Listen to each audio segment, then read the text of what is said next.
In April of 2012, I spent a month living technologically in the 1950s in New York City. This meant no cell, no iPod, no internet, no Facebook. As a result of that challenge, I'm on a quest for a more polite life. This past life. With me, El Gore. Hi everybody, welcome back. This is episode 25 of This Past Life. This month we are going to talk about a couple of things. First of all, the 1-year anniversary of the beginning of This Past Life. Then we're going to talk a little bit about rationing in the past and maybe how that can apply to us now. And then of course there is our monthly challenge and name that flat silver. So first of all, I wanted to talk a little bit about the anniversary of this past life. A year ago, in April 2012, is when this all began. And I'm trying to find a way to celebrate that. Celebrate that with all of you, as well as celebrate it in my own life. I thought for a little while I was going to take another month and do another month-long challenge, but I don't know that that is going to happen. Maybe next year. But I did think that it might be fun to have an online G hangout, G plus hangout, or even online Twitter chat with all of you, where we could talk about what you think about the show, or what you've learned, or what you've explored, or maybe you think that you think I wear the sweater too much. Any of those things are valid thoughts. But I'd love to hear your thoughts as the anniversary of this past life comes up. Now I wanted to talk a little bit about spring cleaning. Yay!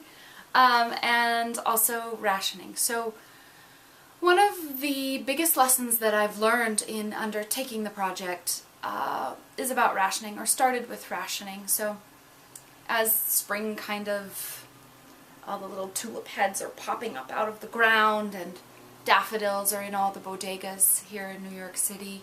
I went through a lot of my things in my apartment and had a little spring cleaning.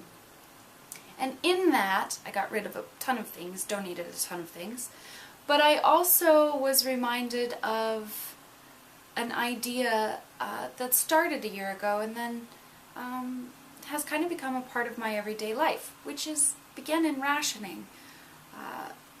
Because I realized as I was going into my closet in my bathroom, or even into my desk, that I had multiples of a lot of things. Like, I don't know, hairspray. Thinking that each hairspray does something different. Surely I need all 3 bottles of hairspray.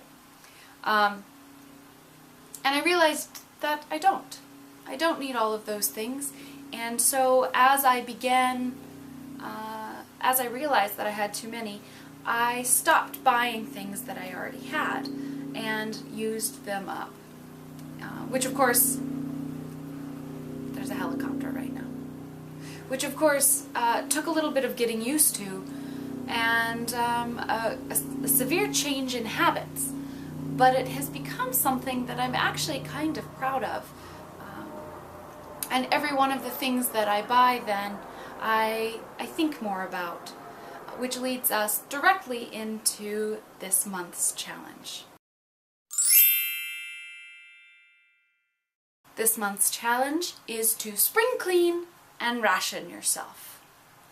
In this challenge, I want you to go through one area of your house, whether it be your kitchen or your desk or your office or your bathroom, and see just how many you have of certain items. Get them all clumped together and commit to working through those items and not buying anything additional. And then, as you start to go through those items, I encourage you to really research just one item, let's say a month, that you frequently use. For instance, I recently ran out of mascara, as is wont to happen because I don't leave the house without mascara on my peepers. Except for maybe to go to the gym. Actually, not maybe to go to the gym. I don't wear mascara to the gym. I don't wear any makeup to the gym. I look like a whole different person. But it's something that I buy on a regular basis. Now, I decided that I want to be more conscientious of where my money goes with these companies, with the companies that I purchase from. So I decided to do a little research. I wanted to find a US-made, cruelty-free product. And started doing research online, found that that information is not terribly difficult to get, but a lot more difficult than you would think. Couldn't find anything after contacting several companies, most of which were cruelty-free but not made in the United States. So I reached out to an incredible makeup artist friend of mine. Her name is Aubrey Davis, based out of Los Angeles, California. And she is a spectacular vegan makeup artist. And asked her if she could maybe give me some tips. So between the two of us, we found a spectacular mascara, which I'm wearing now, called Gabriel, from a company called Gabriel Cosmetics. So I did my research, I ordered the mascara, and I've been testing it out and in love with it. And through rationing the things that I buy, and then research, filling in those holes with items that I do research on and really feel good about where that money is going. I feel like I've made a new step toward feeling better about what I use. And I just thought it very much tied into not only this mid-century idea of rationing, but knowing where your money goes, and having things that are U.S. made to support our economy from companies that you feel good about the practices of. So, this month's challenge: spring clean and ration yourself. Rationing? Today?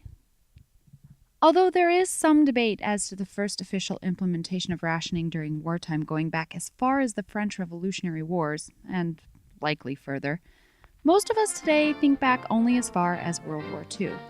Rationing is quite simply defined as an artificial restriction of demand. This was used to keep price below equilibrium, ensure a balanced distribution of goods, and preserve resources stateside and abroad.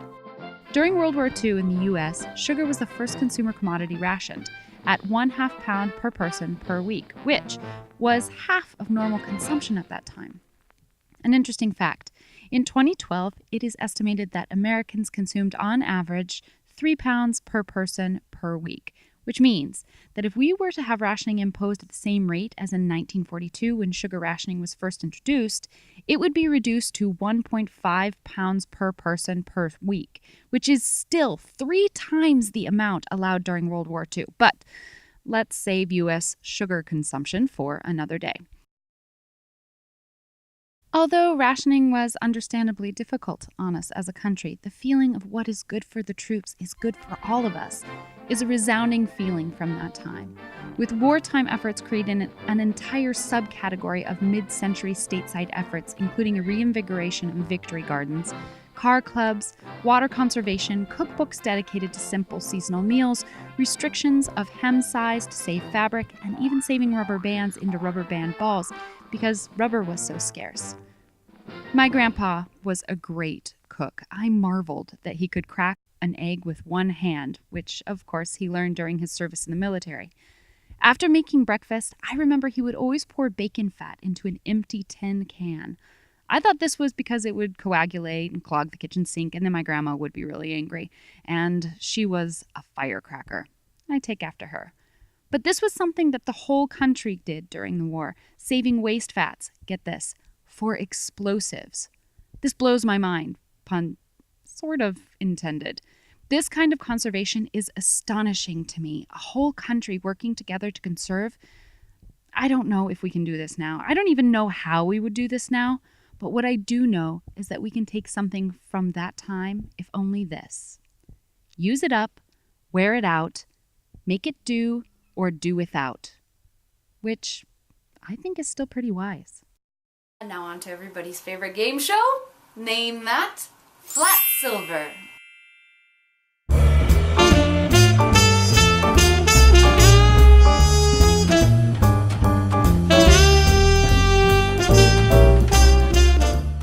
Last month's Flat Silver was number 8, and it was the luncheon knife.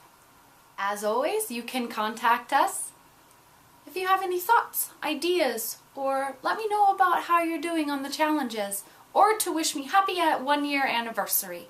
You can always email me at thispastlife@gmail.com, or, of course, by snail mail at P.O. Box 1417, New York, New York 10028. Until next time, I'll see you another day.